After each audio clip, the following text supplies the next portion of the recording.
है। तो पार्ट 2 की शुरुआत में हम सोमा को देखते हैं जो एकेडमी जा रही होती है, लेकिन उसने अभी तक कोई दोस्त नहीं बनाए थे, इसलिए वो अब नए दोस्त बनाने का फैसला करती है। इसके बाद सोमा एकेडमी में कामिकी से बात करने की कोशिश करती है, लेकिन वो रास्ते में गिर जाती है, जिस पर कामिकी और उसकी दोस्त सोमा को इग्नोर करके वहाँ से चली जाती है। इसके बाद उन सभी की डीमन स्पिरिट को बुलाने की क्लास शुरू होती है, जहाँ पर टीचर इगोर सभी स्टूडेंट को उनके ब्लड का इस्तेमाल करके स्पिरिट्स को बुलाने का तरीका बताते हैं, और कामिकी उस चीज को बहुत ही जल्दी सीख जाती है और 2 हाई लेवल के स्पिरिट्स को बुलाती है, जो देखकर टीचर ईगो और कामिकी की बहुत तारीफ करते हैं। तभी सोमा भी एक क्यूट से स्पिरिट को बुलाने में कामयाब हो जाती है, और सोमा का स्पिरिट काफी रेयर होता है, जो देखकर कामिकी सोमा से थोड़ी जेलस हो जाती है। लेकिन दूसरी तरफ सोमा सोच रही होती है अब शायद कामिकी उससे दोस्ती कर ले। इसके बाद कामिकी अपनी दोस्त के साथ वहाँ से निकल जाती है। तभी सोमा उन्हें रोकती है और कामिकी को उसका दोस्त बनने को कहती है, जिस पर कामिकी सोमा के भोलेपन का फायदा उठाती है और सोमा को उसका बैग उठाने को कहती है, जिस पर सोमा मान जाती है, जो देखकर इनको सोमा के लिए थोड़ा बुरा लगता है। इसके बाद कामिकी अपना सारा काम सोमा से करवाने लग जाती है, और सोमा भी बिना कोई सवाल किए कामिकी का सारा काम कर रही होती है, जो रिन को बिल्कुल भी अच्छा नहीं लग रहा होता। जिसके बाद सभी लड़कियां नहाने जा रही होती है, लेकिन कामिकी सोमा को अंदर आने से मना करती है और सोमा को उसके लिए एक मिल्क शेक लाने को कहती है, जो देखकर सोमा को थोड़ा बुरा लगता है। लेकिन वो किसी भी हालत में कामिकी से दोस्ती करना चाहती थी, इसलिए वो कामिकी के लिए मिल्क शेक लेने जाती है। तभी रिन सोमा को रोकता है और उसे कामिकी का नौकर बनने से मना करता है, क्योंकि कामिकी बस सोमा के भोलेपन का फायदा उठा रही थी। तभी हम कामिकी और उसकी दोस्त को देखते हैं, जहाँ पर कामिकी की दोस्त कामिकी को सोमा के साथ ये सब करने से मना करती है, जिस पर कामिकी कहती है कि वो सोमा को अपना दोस्त नहीं मानती है और वो लड़की ये सब अपनी मर्जी से कर रही है, इसलिए वो इसमें कुछ नहीं कर सकती। जिस पर कामिकी की दोस्त कहती है कि वो अब उसके साथ और नहीं रह सकती है, क्योंकि कामिकी अब बदल गई है। और अपने दोस्त के मुंह से ऐसी बातें सुनकर कामिकी को थोड़ा दुख होता है।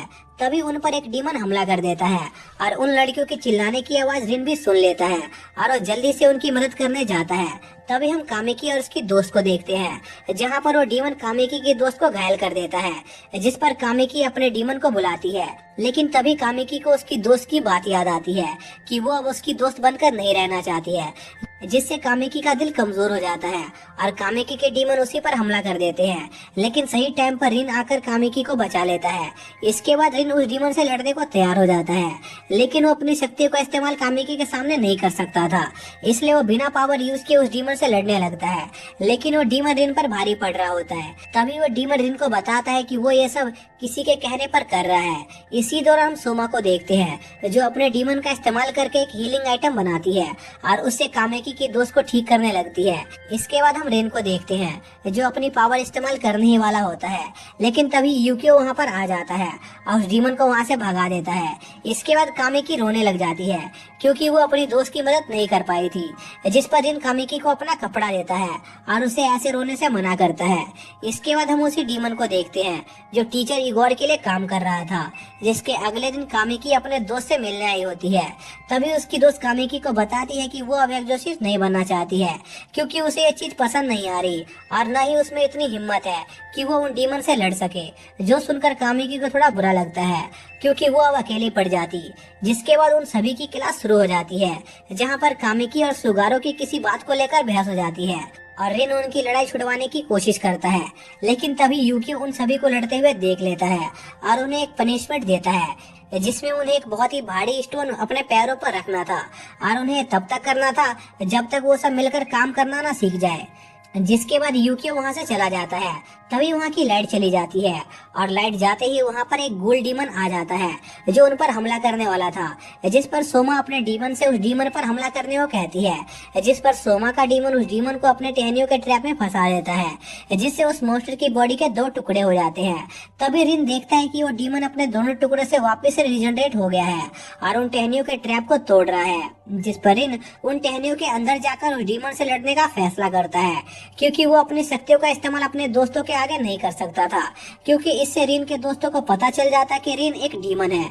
जिसके बाद रिन उन दोनों में से एक डीमन को अपने पीछे ले जाता है, लेकिन एक डीमन अभी भी वहीं पर था और वो धीरे धीरे रिन के दोस्तों की तरफ बढ़ रहा था। जिस पर रिन के सभी दोस्त मिलकर उस डीमन से लड़ने का फैसला करते हैं, जिसके लिए सुगारू और कोनेकेमारू एक होली स्पेल पढ़ने का फैसला करते हैं, जिनसे डीमंस को मारा मारा जा सकता था।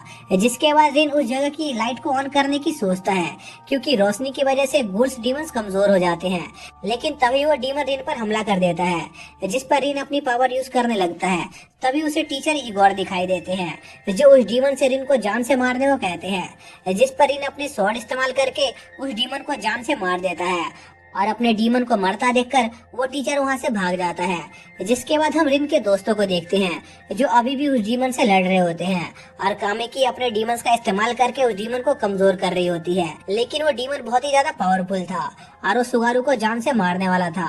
लेकिन तभी उस जगह की लाइट वापस आ जाती है, जिससे वो डीमन कमजोर हो जाता है, और सुगारू अपने होली स्पेल का इस्तेमाल करके उस डीमन को खत्म कर देता है। जिसके बाद हमें पता चलता है कि मेफिस्टो उन सभी स्टूडेंट का उस डीमन के जरिए टेस्ट ले रहा था, और वो सभी अपने टेस्ट में पास हो गए थे, क्योंकि उन सभी ने मिलकर काम किया था।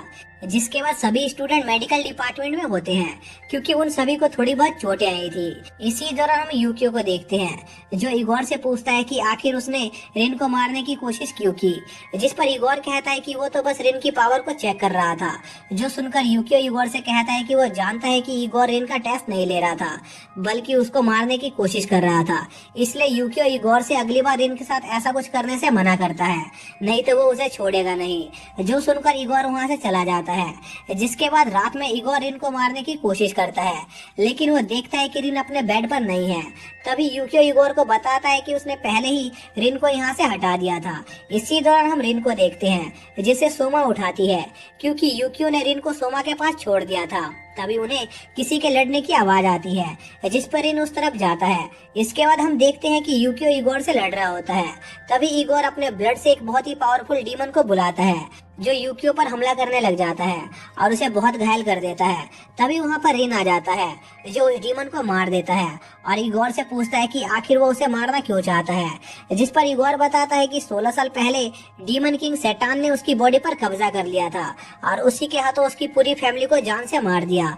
इसलिए वो अब रिन को जान से मारकर डीमन किंग सैटान से अपना बदला लेना चाहता है।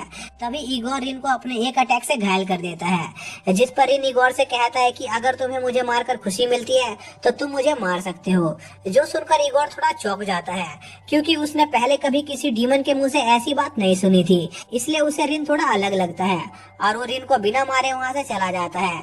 जिसके अगले दिन मेफिस्टो यूकियो से इगोर की तरफ से माफी मांगता है। इसके बाद मेफिस्टो अपने भाई को कॉल करता है और उसे बताता है कि सब कुछ उनके प्लान के हिसाब से हो रहा है। जिसके बाद हम ट्रू क्रॉस एकेडमी के कुछ गार्ड्स को देखते हैं, जो उनके यहाँ काम करने वाली एक डीमन कैट के बारे में बात कर रहे थे, जो बहुत टाइम से अपने मालिक का वेट कर रही थी। लेकिन तभी एक गार्ड अपने साथी को बताता है कि उस कैट का ऑनर मर चुका है। जिस पर दूसरा आदमी अपने साथी को यह बात करने से मना करता है, क्योंकि अगर उस कैट ने ये सुन लिया तो वो अपना आपा खो देगी। लेकिन तभी हम उस कैट को देखते हैं, और उसने उन दोनों गार्ड की बात सुन ली थी। तभी सीन शिफ्ट होता है और हम यूकियो और रिन को देखते हैं, जहाँ पर यूकियो रिन को डांट रहा था, क्योंकि रिन अपने डेमोनिक पावर पर ज्यादा ही निर्भर हो गया था। जिस पर रिन यूकियो से पूछता है कि अगर उसने अपने डेमोनिक पावर का हद से ज्यादा इस्तेमाल किया तो क्या होगा। जिस पर यूकियो रिन से कहता है कि अगर तुमने अपनी पावर का हद से ज्यादा इस्तेमाल किया तो एक दिन वो डेमोनिक पावर तुम पर हावी हो जाएगी और तुम अपनी इंसानियत खो दोगे। तभी यूकियो को कुछ लोगों का कॉल आता है, जो उसे मदद के लिए बुलाते हैं। जिस पर रिन भी यूकियो के साथ उस जगह पर जाता है, और वो प्रॉब्लम वो कैट थी, जो अब एक जाइंट फॉर्म में आ गई थी। तभी रिन को उस कैट की आवाज सुनाई देती है, जिससे उसे पता चलता है कि वो कैट बहुत दुखी है, क्योंकि उस कैट के मालिक की डेथ हो गई थी। जिस पर रिन यूकियो से पूछता है कि आखिर इसका मालिक कौन था। जिस पर यूकियो रिन को बताता है कि इस कैट का मालिक उनके फादर थे। जो सुनकर रिन बहुत हैरान होता है। जिसके बाद यूकियो रिन को बताता है कि यह कैट 100 सालों से जिंदा है, और पहले एक जगह पर रहा करती थी जहाँ पर रेशम का काम होता था, और वहाँ के चूहों को मारकर ये कैट वहाँ के लोगों की मदद करती थी। जिस पर वो लोग उस कैट को बहुत अच्छा खाना देते थे। लेकिन एक दिन वो जगह बंद हो गई और वहाँ से सभी लोग चले गए। जिस पर उस कैट ने कई सालों तक उनका इंतजार किया, लेकिन वो लोग कभी वापस नहीं आए। लेकिन एक दिन कुछ लोगों ने उस जगह को तोड़ने की कोशिश की, जिस पर उस कैट ने उन सभी लोगों को वहाँ से भगा दिया। जिसके बाद वहाँ पर इनके फादर आए, जो सबसे ताकतवर एग्जॉर्सिस्ट थे, और उन्होंने उस कैट से बात की और उसे बिना किसी लड़ाई के शांत करा दिया, जिसके बाद उन्होंने उस कैट को अपना फैमिलियर बना लिया। और यह सब जानने के बाद रिन उस कैट से बात करने जाता है और उस कैट को बताता है कि वो उसके मालिक का बेटा है और 1 महीने पहले वो उसे बचाते हुए मारे गए। जो सुनकर उस कैट को गुस्सा आ जाता है और वो रिन पर अटैक कर देती है, लेकिन किसी तरह रिन उस कैट को हरा देता है, जिसके बाद वो कैट रिन को अपना मालिक मान लेती है और उसके साथ रहने लग जाती है। जिसके कुछ दिनों बाद रिन और उसके दोस्तों को एक मिशन दिया जाता है जहां पर उन्हें एक मॉन्स्टर को मारना था, क्योंकि वो मॉन्स्टर उस जगह के ओशन में तबाही मचा रहा था। जिसके बाद वो मॉन्स्टर उनके सामने आ जाता है जो एक बहुत ही विशाल स्क्विड था, जिस पर रिन उस मॉन्स्टर से लड़ने की सोचता है, लेकिन तभी वो देखता है कि एक छोटा बच्चा अकेला उस मॉन्स्टर से लड़ रहा है। जो देखकर रिन उस लड़के की मदद करने जाता है और उस लड़के को उस मॉन्स्टर से दूर रहने को कहता है, लेकिन वो बच्चा रिन की कोई बात नहीं सुनता और अकेला उस मॉन्स्टर से लड़ने लगता है, जिस पर वो मॉन्स्टर उस बच्चे पर एक अटैक करता है, जिससे वो बच्चा बेहोश होकर पानी में डूबने लग जाता है। लेकिन सही टाइम पर रिन उस बच्चे को बचा लेता है। जिसके बाद रिन उस मॉन्स्टर से लड़ने के लिए अपनी डेमोनिक पावर का इस्तेमाल करने की सोचता है, लेकिन उसे डर लग रहा होता है कि कहीं उसके दोस्तों को उसकी सच्चाई न पता चल जाए। तभी वहाँ पर उस लड़के के फादर आ जाते हैं जो उन सभी को उस मॉन्स्टर से लड़ने से मना करते हैं। जिसके बाद सीन शिफ्ट होता है और हमें पता चलता है कि वो स्क्विड एक अच्छा मॉन्स्टर है और बस यहाँ पर उस लड़के के फादर से मिलने आया है, जो जानकर रिन और उसके दोस्त बहुत हैरान होते हैं। जिसके अगले दिन हम मेफिस्टो के भाई को देखते हैं जो मेफिस्टो से रिन के बारे में पूछता है, क्योंकि वो रिन की पावर को टेस्ट करना चाहता था। इसी दौरान हम रिन और बाकी सबको देखते हैं जो एक अम्यूजमेंट पार्क में आए थे, क्योंकि उन सभी को एक गोश्त को उस पार्क से भगाना था। इसके लिए यूकियो सभी स्टूडेंट को अलग अलग टीम में बांट देता है। जिसके बाद रिन सोमा के साथ उस गोश्त को ढूंढने लग जाता है। तभी उन्हें वो गोश्त दिखाई देता है, जिस पर वो दोनों उस गोश्त से बात करने की कोशिश करते हैं, क्योंकि वो गोश्त एक बच्चे का था। तभी वो गोश्त सोमा का मजाक उड़ाकर वहाँ से भाग जाता है, जिस पर रिन और सोमा अलग होकर उस गोश्त को ढूंढने का फैसला करते हैं। जिसके बाद हम देखते हैं कि मेफिस्टो का भाई रिन से उसकी स्वॉर्ड छीन लेता है और उसका मजाक उड़ाने लगता है। इसी दौरान हम सुगारो को देखते हैं जिसके पार्टनर को एक अजीब सा एहसास होता है, इसलिए वो एक झूले पर चढ़ने लगता है ताकि वो आसपास की चीजों का मुआयना कर सके।